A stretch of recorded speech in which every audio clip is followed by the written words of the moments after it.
这个韩国瑜到婚礼的庙寺拜拜，批评着蔡政府不管做啥，拢用雇主权来做借口。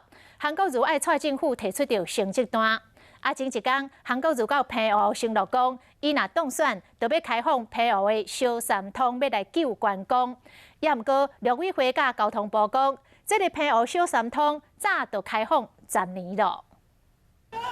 韩国瑜到婚礼斗六南圣宫拜庙，李水顺伊甲前一天青年座谈讲的反清复明的故事，佮提出来讲一解。或者说岳飞背上刻了4个字叫精忠报国，民进党一选举到的时候，脸上写了4个字：我要主权。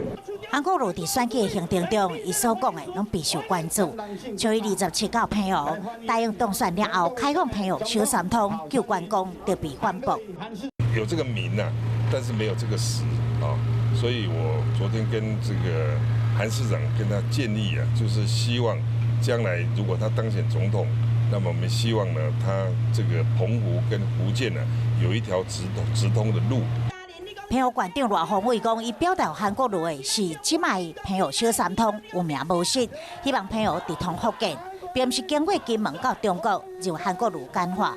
陆委会甲交通部讲，澎湖小三通早就开放10档啊。